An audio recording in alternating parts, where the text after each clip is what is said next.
I work nights at a dead television station, and I need you to understand something before I tell you what happened. I'm not crazy. I know how this is going to sound, but every word I'm about to tell you is true. My name is David Thompson. I'm 34 years old, divorced for 3 years, and until last month, I thought the worst thing that could happen to a person was losing their wife to their best friend and having to start over in a new town where nobody knows your name. I was wrong about a lot of things. The station went dark in 2019 when the parent company went bankrupt. The building still stands on the outskirts of Millbrook, Pennsylvania, a squat concrete structure surrounded by rusted transmission towers that haven't broadcast anything in 6 years. The county hired a security company to watch the place until they demolish it next month, and that company hired me because I was willing to work graveyard shifts for $12 an hour with no questions asked. It's easy money. 8 hours of walking empty hallways, checking doors that haven't opened since the Obama administration, and making sure nobody steals equipment that's worth less than the copper wire holding it together. The building is a monument to dead media. Rows of empty equipment racks, control boards covered in dust sheets, and monitors that stare at nothing with dark, lifeless screens. I live alone in a studio apartment above Murphy's Diner on Route 15. The diner closed during COVID and never reopened, but the apartment was cheap and came furnished with mismatched furniture and a kitchenette that smells like grease, even though the stove hasn't worked in months. The isolation suits me. After Rebecca left, taking half my stuff and all my confidence, I found comfort in quiet places where nothing happens and nobody expects anything from me. My routine was simple. Sleep until 4 p.m., eat something microwaved, drive to the station for my 11 p.m. shift, walk the halls until 7 a.m., then drive home and repeat. The building has 47 rooms spread across 2 floors. I know, because I've counted them hundreds of times during slow nights. Studio A, Studio B, the master control room, the news desk area with its peeling backdrop of the Pittsburgh skyline, offices that still have family photos on desks, and coffee mugs with dried rings staining their bottoms. The security system is ancient but functional. 12 cameras covering the exterior and main hallways, motion sensors on all the doors, and a phone line that connects directly to the county sheriff's department. In 3 years of working there, the most exciting thing that happened was a raccoon family that moved into the ventilation system. I evicted them with a broom and a bag of peanuts, and they left peacefully. I thought I knew every sound the building made, the way the heating system clanked to life at midnight, the settling noises as the concrete contracted in the cold, the whistle of wind through the gaps around the emergency exit door. The building had a rhythm, a personality built from decades of human activity that lingered like a ghost frequency in the walls. That rhythm changed on October 3rd, 2025, at exactly 3:17 a.m. I was doing my 3 a.m. rounds, walking the second floor hallway with a flashlight, even though I knew the path by heart. The emergency lighting cast everything in red shadows, making the familiar look sinister. I'd just checked the master control room, 43 steps from the stairwell, door locked, no signs of disturbance, when I heard the sound that shouldn't have been possible. Electricity flowing through dead circuits. Every piece of equipment in the building suddenly powered on. Not just the lights, everything. Ancient CRT monitors throughout the station crackled to life with bursts of static electricity that made my arm hair stand up. The emergency lighting flickered and strobed like a disco. Equipment racks hummed with power that hadn't flowed through them in 6 years. But the main breakers were still off. I knew because I checked them at the start of my shift, same as always. The building was supposed to be running on emergency power only, just enough juice for the security system and basic lighting. There was no way the broadcast equipment could be receiving power. Yet it was. Then came the sound that cut through my rationalization, like a knife through skin. The emergency broadcast system tone. That piercing electronic shriek designed to grab attention and hold it. The tone echoed from every speaker in the building, speakers in Studio A and Studio B, the news desk monitors, the intercom system, even the tiny speaker in the ancient microwave in the break room. The sound bounced off the walls and corridors, layering on itself until it felt like the noise was coming from inside my skull. I covered my ears, but it didn't help. The tone seemed to bypass my eardrums and resonate directly in my bones. It lasted exactly 60 seconds. Then silence. I stood in the hallway, heart hammering against my ribs, waiting for my hearing to return to normal. The building felt different now, charged with an energy that made my skin tingle. The air tasted metallic, like the moments before a thunderstorm. Then a voice began speaking, not from one speaker, but from all of them, simultaneously. The voice was layered and distorted, like multiple people talking at once, their words slightly out of sync so that each syllable echoed and overlapped with itself.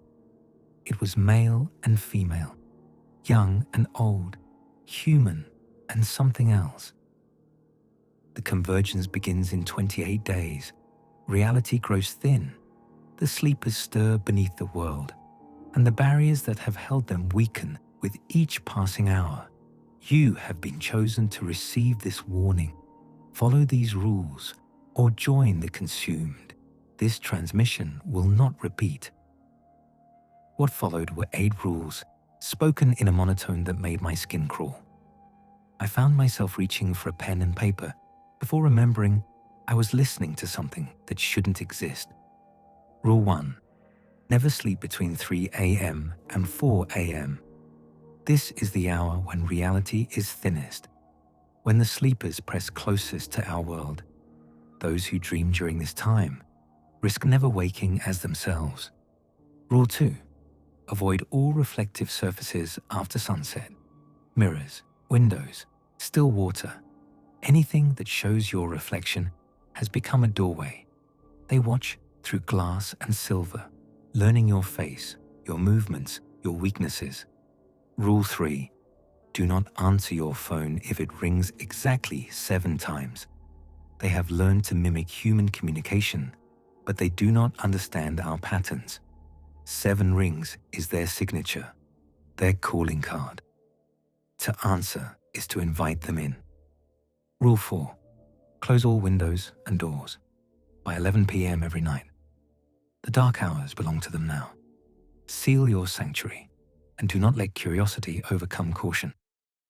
What walks the night no longer walks alone. Rule 5. If you hear your name called 3 times, do not respond. They have stolen voices from the consumed and used them as lures.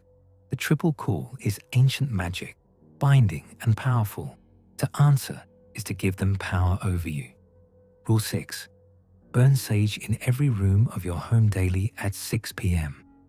The smoke creates barriers they cannot cross, but only if burned correctly.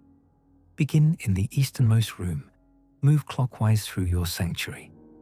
Deviation from this pattern will summon rather than repel. Rule 7. Never be alone with someone whose shadow doesn't match their movements. The consumed still cast shadows, but their true nature bleeds through. Trust your eyes over your heart. They wear familiar faces, but shadows do not lie.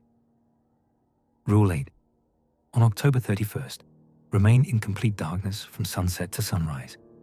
This is the night of convergence, when the barriers fall completely. Light will draw their attention. Darkness is your only shield. The voice paused, and I could hear my own breathing echoing through the empty building. Then it spoke again, and this time there was something almost gentle in its tone. You have 28 days to prepare. Use them wisely. The rules are your salvation, but only if followed precisely. Deviation means consumption. Consumption means joining the endless feast that spans the dark between worlds. The transmission ended as suddenly as it began. Every screen went dark. Every speaker fell silent.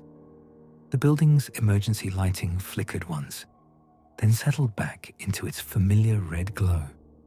I stood alone in a hallway that looked exactly as it had 5 minutes earlier, staring at dead monitors that showed only my own pale reflection.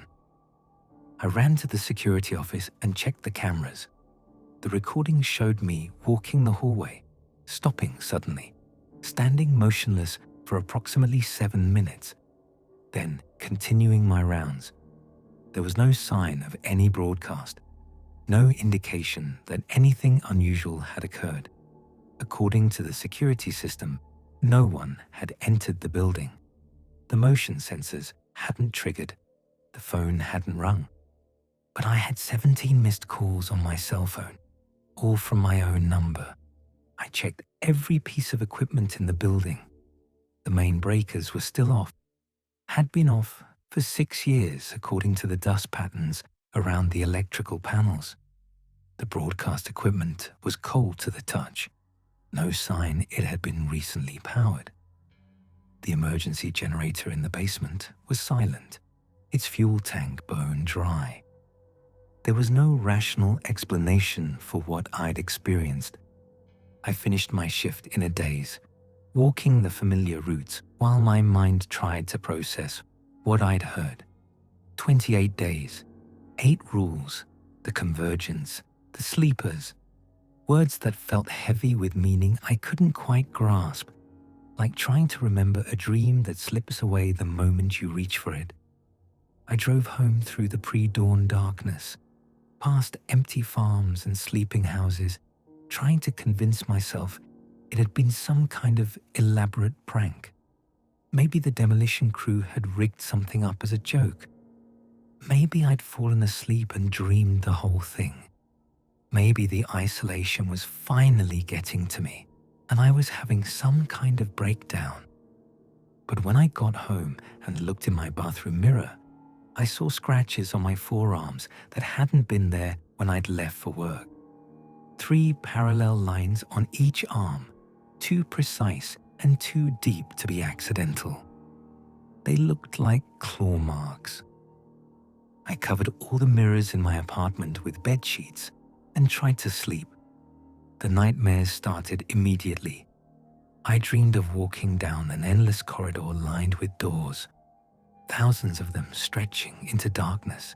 Each door had a window, and through each window I could see the same scene, a world where the sky was the color of dried blood, and figures moved across empty streets in jerky, unnatural ways. Their movements reminded me of old stop-motion animation, like someone was positioning them frame by frame, but the effect was wrong, unsettling in a way that made my stomach clench. The figures looked human from a distance, but as I pressed my face against the windows, I could see they were wearing human shapes, like ill-fitting clothes. Their proportions were slightly off, arms too long, heads tilted at impossible angles, feet that didn't quite touch the ground. They moved through the empty streets with purpose, but no urgency, as if they had all the time in the world to reach their destination. I tried to run down the corridor, but it stretched on forever. The doors began opening as I passed, and the figures in the windows turned to look at me. Their faces were blank and white, like unpainted masks. but their eyes followed my movement with predatory interest. I could hear them whispering my name. David, David, David. But their voices sounded like wind through dried leaves, like the rustle of something that had once been alive, but was now just an echo of life. I woke up at 4:03 a.m. with those same scratches burning on my forearms, 3 parallel lines deeper than before, and this time there was no mistaking what they were. Something had marked me while I slept, something with claws that could reach through dreams and leave physical evidence. That's when I started taking the rules seriously. I spent the next day researching everything I could find about emergency broadcasts, sleep paralysis, shared hallucinations, and unexplained phenomena. The internet is full of people claiming to have experienced impossible things, but most of it reads like creative fiction or obvious delusion. I was looking for something different, credible accounts, multiple witnesses, evidence that what I'd experienced wasn't unique. I found fragments, deleted forum posts that mentioned emergency broadcasts with survival rules, removed YouTube videos with titles like October Transmission, Real or Hoax, social media accounts that had gone silent after posting screenshots of rules identical to mine. The pattern was always the same. Someone would post about receiving a strange broadcast, share some or all of the rules, then disappear from online activity entirely. One thread on an obscure paranormal forum caught my attention. The original post had been deleted, but the replies remained. At night shift nurse. Same broadcast here in Phoenix. Got it at the hospital during my 3 a.m. medication rounds. Patients in the ICU started talking in unison right after, all saying the same words about harvest time and convergence. Security says the footage shows nothing unusual, but I know what I heard. At graveyard cook, Portland checking in, third shift diner worker, heard it through the radio in the kitchen. The rules are real, people. Don't break them. I made a mistake with number 5, and now my co-workers are acting like they know things they shouldn't know. At Bookworm After Dark, overnight librarian in Maine. We got the transmission through the building's PA system. Libraries are supposed to be safe places, protected by knowledge and learning. Not anymore. Anyone else having problems with shadows moving independently? I created an account and sent private messages to all 3 users. To my surprise, they all responded within hours. We moved to an encrypted chat room that the librarian, Margaret, had set up, sharing our experiences and trying to make sense of what was happening to us.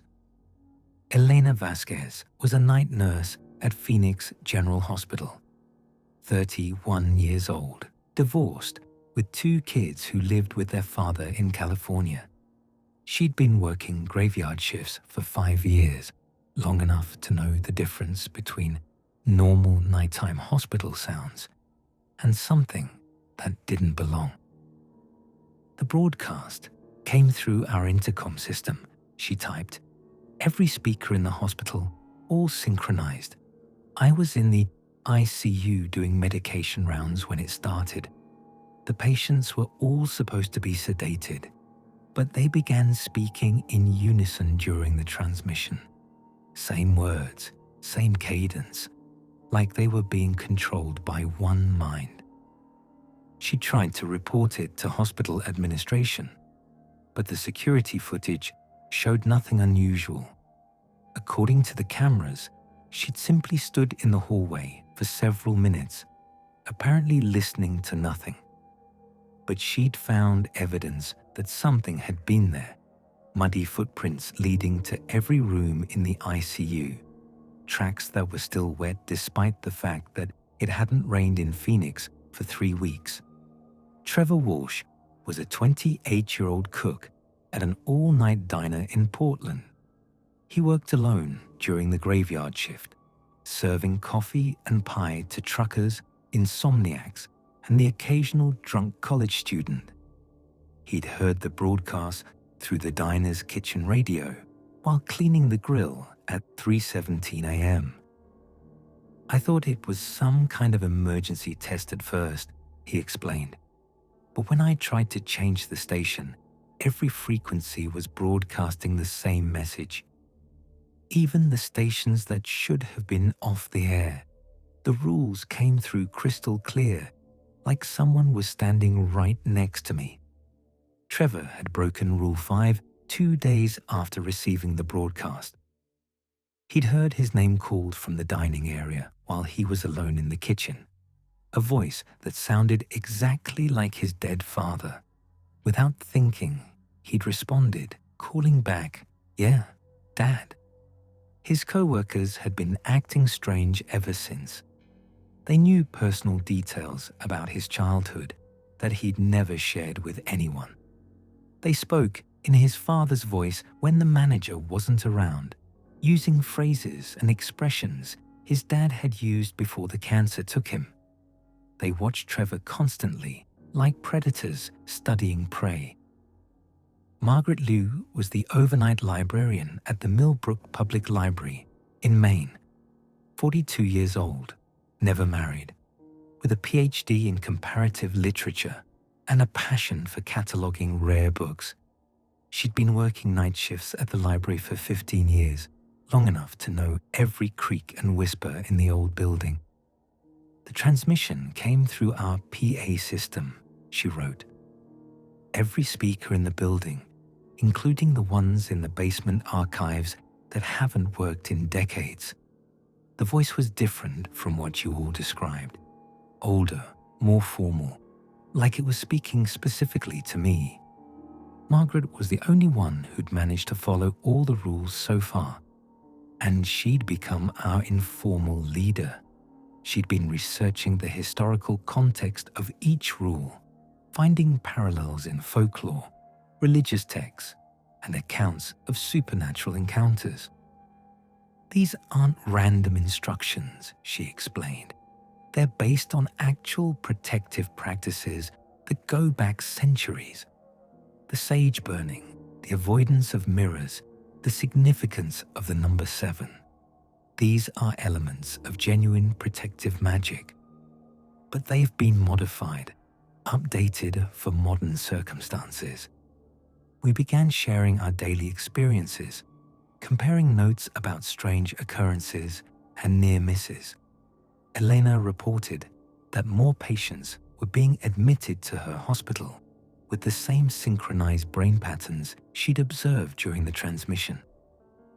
Trevor's co-workers were bringing new employees to the diner, people who also seemed to know impossible details about his life. Margaret was seeing changes in her library's patrons. People would come in during her overnight shifts, sit in the reading area with books they never opened, and stare at the pages without ever turning them. They never spoke to her, never checked out materials, just sat and waited in perfect silence until dawn. "They're gathering," she typed during one of our late-night conversations. "Whatever's coming, they're positioning assets, building networks. October 31st isn't just the end of something, it's the beginning." I decided to test the sage burning ritual on October 11th. I'd been avoiding it because it seemed like the most active of the rules, the one most likely to have consequences if I made a mistake. But my apartment felt wrong in ways I couldn't articulate, and I needed to do something proactive instead of just waiting for the next strange occurrence. I drove to a new age shop in the next town over, a place called Moonbeam Metaphysics that sold crystals, incense, and books about aura cleansing. The clerk was a woman in her 60s with silver hair and kind eyes who seemed genuinely concerned when I asked for enough white sage to burn daily for 3 weeks. That's a lot of cleansing, she said, studying my face with the intensity of someone who'd seen genuine desperation before. Are you dealing with something specific? I told her I was having problems with negative energy in my apartment, which was true enough. She sold me a bundle of white sage, a ceramic bowl for burning, and a small compass to help identify the easternmost room. Be careful with the smoke, she warned as I paid. Sage doesn't just cleanse, it also reveals. Sometimes what you find isn't what you expected. I waited until exactly 6 p.m., then used the compass to identify my bedroom as the easternmost room of my apartment. The ritual seemed simple enough. Light the sage, let it smolder, move clockwise through each room while allowing the smoke to reach every corner. But I made a crucial mistake. I started with the living room instead of the bedroom, moving counterclockwise instead of clockwise. The error seemed insignificant at the time. What difference could direction make? I learned the answer quickly. The smoke from the burning sage began behaving in ways that violated basic physics. Instead of rising naturally and dispersing, it coalesced into distinct shapes, vaguely humanoid forms that drifted through my apartment with obvious purpose. They moved like they were searching for something, checking corners and crevices with smoky tendrils that reached into spaces where smoke should never go. The forms seemed curious about the covered mirrors. They pressed against the bedsheets I'd hung over every reflective surface, and I could see the fabric bulge inward, as if hands were pushing from the other side. The pressure wasn't gentle. Whatever was behind the mirrors was trying to break through, to reach into my space through glass I'd covered but couldn't remove. They stayed for hours. I locked myself in the bathroom, the only room without mirrors, and listened to sounds that couldn't be smoke moving through an apartment. Whispers in voices I almost recognized, footsteps that had weight despite being made of vapor, the occasional thud of something substantial hitting the walls. When dawn finally came, the smoke was gone, but every sheet had fallen to the floor, and every mirror in my apartment was cracked in the same pattern. 3 parallel lines running diagonally from corner to corner, like the claw marks that appeared on my arms after each nightmare. I packed a bag and moved to sleeping at the TV station that night. The building felt safer somehow, as if its years of broadcasting had created some kind of protection against the things that were pressing closer to our world. I set up a makeshift sleeping area in the break room, using a folding cot I found in the janitor's closet and my own sleeping bag. The security cameras made me feel less isolated, even though I was the only one watching them. But the nightmares followed me. They were getting more detailed, more specific. The corridor of doors had become a vast city where the red sky pulsed like a heartbeat. The jerky, stop-motion figures were more numerous, and they moved with increasing coordination. They'd learned to mimic human behavior more precisely, but the mimicry was imperfect in ways that made my skin crawl. I began to understand that I was seeing their world, the place they came from, the reality they were trying to impose on ours. It was a world where the laws of physics were suggestions, where death was temporary and consciousness was transferable. A world that wanted to expand, to consume, to transform everything it touched into a pale reflection of itself. October 15th was the day we lost Trevor. His messages in our chat room had become increasingly erratic over the past few days. He kept mentioning that the shadows in the diner kitchen were moving wrong, that they didn't match the people casting them. He'd started following Rule 7 obsessively, studying every person who entered the diner for signs that their shadows might reveal their true nature. "Found 3 of them today," he typed during what would be our last conversation. "Customers who've been coming here for years, but their shadows are all wrong. One guy's shadow was reaching toward the cash register while he sat perfectly still. Another woman's shadow was writing on the table, even though her hands were folded in her lap. We tried to reassure him, to remind him that following the rules had kept us safe so far. But Trevor was panicking, seeing threats everywhere, unable to distinguish between genuine danger and paranoid delusion. His final message came at 4:17 a.m. They're in the kitchen now. Dozens of them. Shadows everywhere, moving independently. I can see them through the serving window, but when I look directly, there's nothing there. Following Rule 7 now, but might be too late. If I don't make it, remember, the rules aren't protection. They're a test. They're watching to see who can follow orders." We tried calling him immediately. Elena even attempted to contact the Portland police for a wellness check.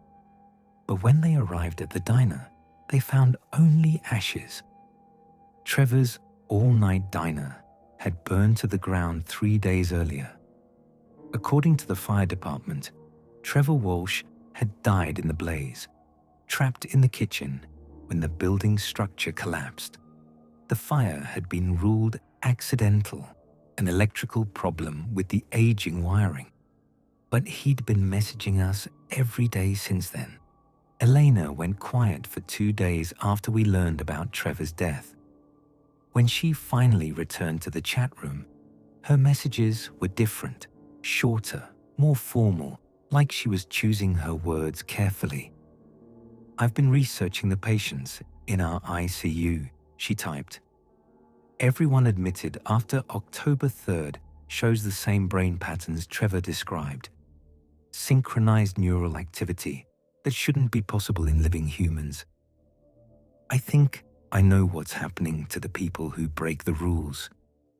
She'd gained access to medical records that revealed a disturbing pattern. Every patient admitted to her hospital since the broadcast had died at least once during their stay. Cardiac arrest, respiratory failure, various forms of medical crisis that should have been fatal. But they'd all been successfully resuscitated, brought back to life through heroic medical intervention. Their EEGs after resuscitation are identical, she explained. Like they're all connected to the same source. I think the people who break the rules don't actually die. They're converted. Their bodies become vessels for something else, while their consciousness gets trapped somewhere we can't reach. Margaret had been conducting her own research at the library. She discovered historical accounts that matched our experiences almost exactly. Emergency messages delivered through impossible means, rules for survival during supernatural catastrophes, communities that disappeared overnight, leaving only empty buildings and confused records.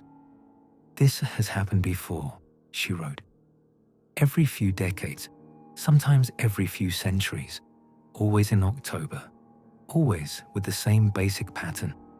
Messages are delivered to people working night shifts, isolated individuals who can be contacted without witnesses. Rules are given, tests are administered, and the compliant are separated from the rebellious." "What happens to the compliant?" I asked. "They survive," Margaret replied, "but survival might not mean what we think it means." I started noticing shadow inconsistencies everywhere, just like Trevor had. The phenomenon seemed to be spreading, becoming more prevalent as October wore on. My landlord came by to collect rent, something he'd never done before. since I usually mailed payments to a property management company. But there he was at my door, Mr. Kowalski, looking exactly as I remembered him. Except his shadow was reaching in the wrong direction. The afternoon sun was coming through my window at a sharp angle, casting clear shadows across the floor. Mr. Kowalski's shadow should have fallen directly in front of him, but it stretched to the left at an impossible angle. Worse, while Mr. Kowalski stood perfectly still, his shadow was moving, gesturing, pointing at me, reaching toward the door frame. "Rent is due," he said in his familiar voice, but the words came out stilted and repetitive.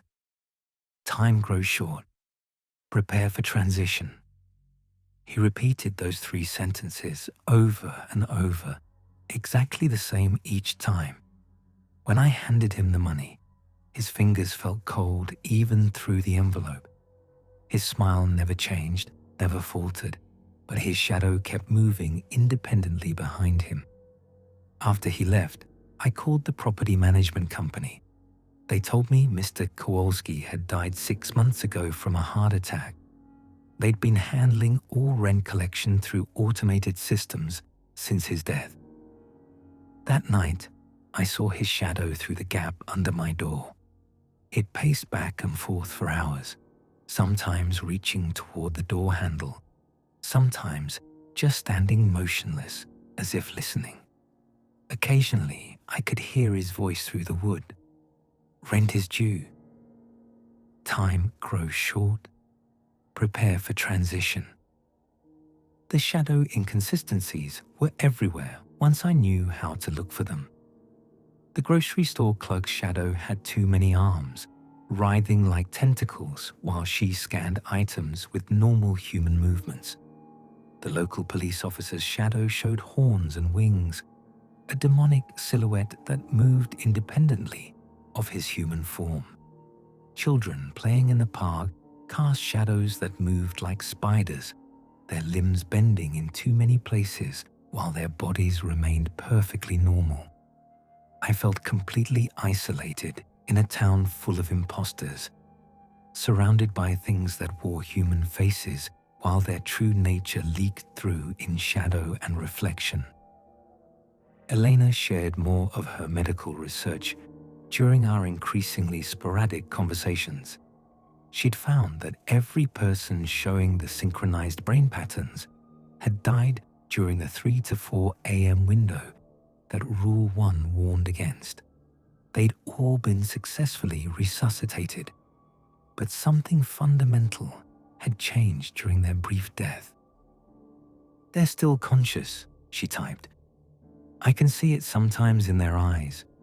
Panic, confusion, recognition. They know what's happening to them, but they can't control their bodies anymore. Something else is driving now." Margaret discovered that her library had become a gathering place for the converted. They came in groups during her overnight shifts, dozens of people who would sit in the reading area with books they never opened. They never spoke to each other, never acknowledged her presence, just sat and stared at empty pages until dawn. "They're waiting," she wrote. "All of them. Waiting for October 31st. I realized I was being watched constantly at the TV station. The security cameras showed figures standing just outside the frame, dark shapes that moved to new positions whenever I adjusted the angles. They maintained their distance but never left, patient and methodical in their surveillance. On October 22nd, I found a message written in the dust on my car windshield. 8 days left. Compliance noted. Reward pending. The dust had been accumulating for weeks, but the message was fresh, created by removing grime rather than adding it. Someone had written in clean glass, creating letters that stood out against the dirty surface. The message was perfectly legible, professionally neat, like it had been stenciled rather than finger-written. I drove straight to the TV station and never went home again. October 31st arrived grey and cold, with low clouds that seemed to press down on the abandoned town like a heavy blanket. During the daylight hours, I could see that most of Millbrook was empty now. Cars sat in the middle of streets with their doors hanging open, as if their owners had simply walked away mid-journey. Houses stood with front doors ajar, windows open to the elements. No signs of the families who had lived in them just days earlier. No birds sang in the trees. No insects buzzed in the grass. Even the wind was wrong, too quiet, too still, like the air itself was holding its breath. The only sound was a low humming that seemed to come from underground, a vibration I felt in my bones more than heard with my ears. Elena, Margaret, and I made our final preparations through the chat room. We'd all chosen our hiding places for the sunset to sunrise vigil required by Rule 8, places where we could achieve complete darkness and maintain it through the long hours until dawn. Elena was locking herself in the hospital morgue's freezer room. No windows, thick insulated walls, and heavy doors that could be secured from the inside. Margaret had chosen the library's basement archive vault, a climate-controlled room filled with decades of stored documents and surrounded by concrete walls. I picked the TV station's old broadcast booth, a windowless chamber designed to contain sound and electromagnetic interference. At 6:47 p.m., 13 minutes before sunset, I sealed myself inside the booth with bottled water, energy bars, and a battery-powered radio for emergency communication. The room was completely dark once I turned off the lights, a blackness so total I couldn't see my own hand in front of my face. Our final messages were simple. Eleanor, see you on the other side. Stay strong. Margaret, remember, we've made it this far by following the rules. Don't break now. Me, 28 days of preparation for this one night. We can do this. Then radio silence, as we'd agreed. No communication until dawn, no matter what we heard or experienced. I sat in the darkness, listening to my own breathing and the subtle electrical hum that seemed to permeate the building, even with the power off. My phone was face down on the table beside me, set to silent mode with all notifications disabled. I disconnected the landline to avoid any temptation to answer if it rang 7 times. At 7:15 p.m., I heard movement in the building. Footsteps in the corridors, doors opening and closing with the confidence of familiarity, the sound of equipment powering on throughout the facility. But I knew I was alone. I'd checked every room, every closet, every possible hiding place before sealing myself in the booth. The sounds were methodical, purposeful. Whatever was moving through the building knew the layout intimately, navigating the dark hallways without hesitation. I heard voices occasionally, familiar voices calling my name. Friends from childhood I hadn't spoken to in years. My ex-wife Rebecca pleading with me to come out and talk. But I remembered Rule 5 and stayed silent. The emergency broadcast system activated at 8:33 p.m. I could hear it through the booth's thick walls, that familiar piercing tone, followed by the layered voice that had started everything 4 weeks ago. But this time, the message was different, and it chilled me to the bone. The convergence is complete. Reality barriers have fallen permanently. The sleepers have awakened and claimed dominion over this sphere of existence. You 3 have proven worthy through your compliance and discipline. The rules were not for survival. They were for selection. Welcome to the New World Order. You are our chosen chroniclers. tasked with documenting the transition for the archives of eternity. I felt my blood turn to ice as the true purpose of the rules became clear. We hadn't been protected. We'd been tested.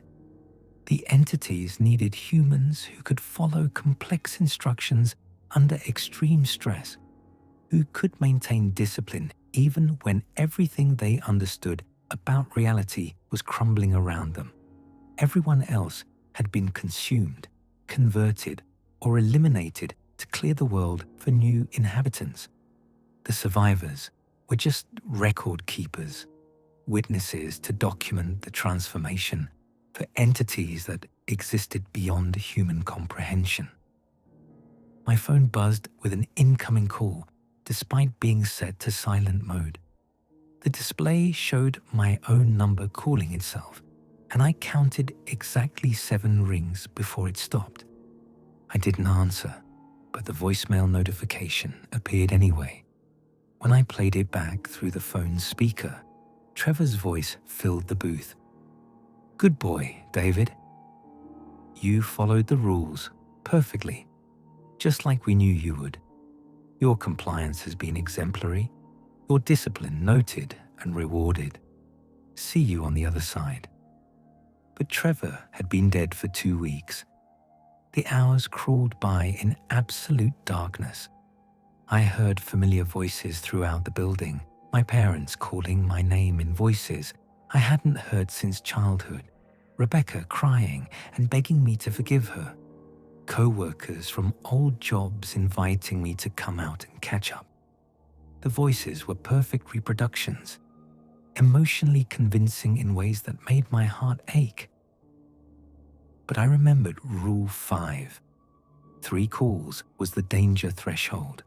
2 calls could be coincidence, accident, or even genuine human contact. But 3 calls was the signature of something that had learned to mimic human behavior without understanding its emotional context. At 3:17 a.m., exactly 1 month after the original broadcast, everything went quiet. The footsteps stopped, the voices faded, even the electrical humming that had been my constant companion died away to nothing.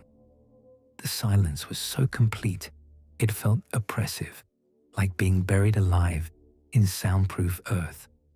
I sat in that silence until dawn, counting my heartbeats and trying not to think about what I might find when I opened the booth door. Dawn came at 6:43 a.m., according to my phone's clock. I waited an additional hour to be absolutely certain, then slowly opened the booth door and stepped into the hallway. The world had changed. The building looked exactly the same, but the quality of light filtering through the windows was wrong. It wasn't daylight or darkness, but something between them, a permanent twilight that seemed to come from everywhere at once rather than from any specific source. The light had weight to it, substance that made shadows behave in impossible ways. Gravity felt different too. When I dropped my phone to test it, the device fell upward toward the ceiling, bounced off the acoustic tiles, then drifted sideways before finally settling on the floor. The laws of physics had become suggestions, guidelines that could be ignored when convenient for the new rulers of this reality. I walked through the building, checking each room methodically. Everything appeared normal at first glance, but the details were wrong in subtle ways that made my skin crawl. The dust patterns on equipment had been disturbed, rearranged into symbols I didn't recognize. The family photos on abandoned desks showed faces I'd never seen before, even though I'd memorized every personal item in the building over 3 years of walking these halls. Most disturbing were the mirrors. Every reflective surface now showed the same image, regardless of angle or lighting. A vast cityscape under that red sky from my nightmares, populated by those jerky stop-motion figures. They moved through their alien streets with increasing coordination, and occasionally one would stop and wave directly at me through the glass. I stepped outside to find a transformed landscape that made my legs weak with terror and awe. The familiar hills and forests of Pennsylvania had been replaced by something from another world entirely. The sky was the color of old brass, neither day nor night, but a perpetual twilight that hurt to look at directly. Buildings stood where they'd always been, but their architecture was fluid, shifting subtly when I wasn't looking directly at them. The trees were wrong. They grew upside down, their roots reaching toward the brass sky while their branches burrowed into earth that sparkled with unnatural minerals.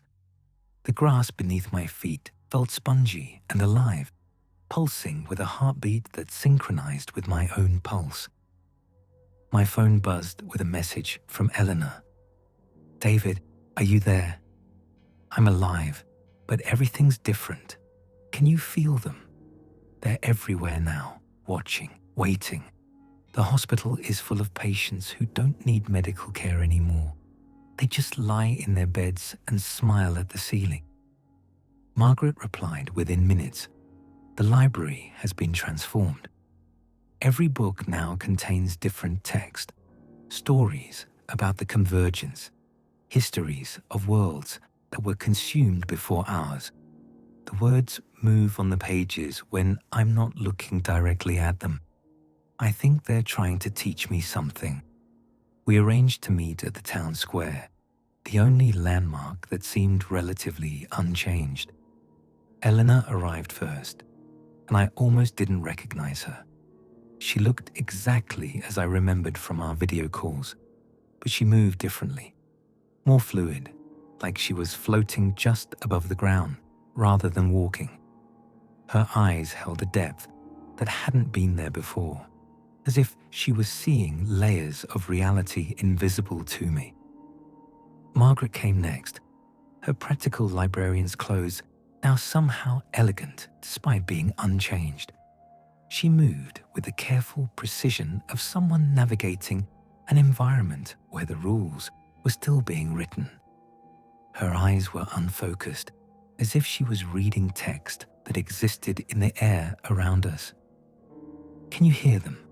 Margaret asked without preamble. "They're speaking to me constantly now. Not words, but concepts directly implanted in my mind.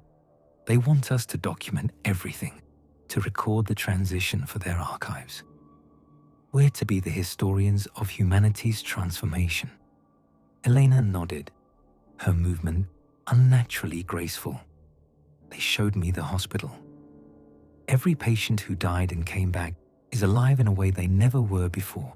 They don't need food or water anymore. They don't feel pain or fear. The entities consider it a mercy, eliminating human suffering by eliminating the limitations of human existence. As if summoned by our conversation, one of them appeared. It materialized slowly, like smoke gathering into a rough approximation of form. The entity was tall, maybe 8 feet, but his height seemed to shift depending on the angle from which I viewed it. Its shape was translucent, like looking at something through frosted glass, and it existed partially in our dimension and partially somewhere else entirely. When it moved, reality bent around it, creating ripples in the air like heat waves. The creature didn't speak with a voice. Instead, words formed directly in my mind, bypassing my ears entirely and settling into my consciousness like they had always been there. David Thompson, security guard, night shift worker, divorced, isolated. You have performed admirably throughout the testing period. Your compliance with our instructions has been noted and appreciated. We offer you the same choice extended to your companions. Join the converted and know eternal peace, or remain in your current form and serve as our chronicler of the new age. I looked at Eleanor and Margaret, trying to understand what choice they had made. Eleanor had that serene expression I'd noticed, the desperate fear that had haunted her messages replaced by calm acceptance. She'd chosen conversion, no more pain, no more anxiety, but also no more humanity in any meaningful sense. Margaret still looked like herself, but there was a weight in her eyes, the burden of seeing the world as it truly was, while remaining human enough to comprehend the horror of what she was witnessing. What happens to the people who were converted? I asked, surprised by how calm my voice sounded. They continue. They retain their memories, their personalities, their essential characteristics. But they no longer experience the negative emotions that plagued your species: fear, anger, sadness, despair. They serve willingly and happily. Their suffering has ended permanently. And if I choose to remain human, you will document the transition, record the changes for our archives, help us understand the remnants of your species so that future integrations proceed more smoothly. You will live in isolation, but you will live authentically. The choice is yours to make freely. It seemed like a genuine choice, but I knew better. Either option served their purposes perfectly. There was no escape, no rebellion, no possibility of resistance. I was just choosing the manner of my service to entities that had already conquered everything I'd ever known. As I contemplated the decision, I happened to glance down at my shadow, cast by the strange brass light filtering through the air. What I saw made my blood turn to ice. My shadow was reaching toward the entity, extending far beyond where my actual arm ended. As I watched in horrified fascination, my shadow waved at the tall figure, a greeting I wasn't consciously making, a gesture that revealed I was no longer fully in control of my own body. That's when the horrible truth crashed over me like a freezing wave. I'd been converted already, slowly and imperceptibly throughout the month of October. Every rule I'd followed, every act of compliance with their instructions, had changed me a little more. The choice they were offering was an illusion. My shadow revealed that the decision had already been made without my conscious knowledge. I'd broken Rule 7 without ever realizing it. I'd been alone with someone whose shadow didn't match their movements. Myself. My own shadow had been compromised, acting independently while I remained oblivious to the gradual theft of my autonomy. The conversion process had been so gradual, so subtle, that I'd never noticed the loss of my free will. Every act of obedience had been a tiny surrender. Each followed rule, a small step away from humanity. Following the rules hadn't protected me. It had integrated me into their system, one imperceptible degree at a time. "You understand now," the entity communicated, and I could feel its satisfaction like a warm pulse in my brain. The rules were never for protection. They were a filter, a sorting mechanism to separate the compliant from the rebellious.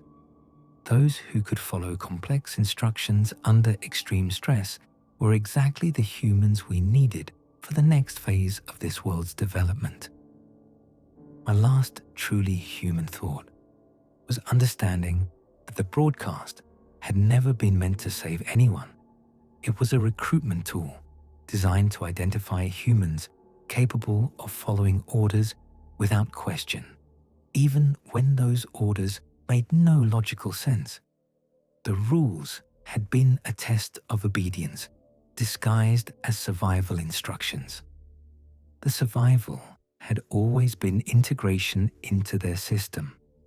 I felt my consciousness shift, human concerns fading like half-remembered dreams, the weight of fear and uncertainty lifted from my shoulders like a physical burden being removed. The entity's purpose became crystal clear in my mind. They were gardeners on a cosmic scale, and Earth was just another crop to be harvested and replanted according to their agricultural specifications. They had done this before, countless times across countless worlds. The process was refined, perfected through eons of experience. They had learned that gradual integration was more effective than sudden conquest, that willing servants were more valuable than fearful slaves. I took out my phone, my movements now smooth and purposeful in ways they had never been when I was fully human. I typed a final message to any humans who might still be out there, hidden in bunkers or isolated places where the transformation hadn't yet reached. The broadcast was a lie, designed to seem like truth. The rules were a trap disguised as salvation. If you're reading this, you're already too late. The convergence is complete, and the new world order has been established. Welcome to the garden. We are all fertilizer now. I posted the message to every forum, every social media platform, every communication channel I could access. Not as a warning. Warnings were a human concept I no longer felt the need to provide, but as a completion of my assigned documentation duties. The entity that had spoken to us nodded its approval, a gesture that rippled through dimensions I was only beginning to perceive. Elena, Margaret, and I were the last pure humans on Earth, and we would serve as bridges between the old world and the new, translating human experience for entities that existed beyond the limitations of single-dimensional consciousness. The world continues, but it's no longer a human world in any meaningful sense. It just wears humanity's face, moves through human routines, speaks with human voices that remember being something more than echoes. The entities are patient gardeners, and they've finally finished preparing their latest crop for harvest.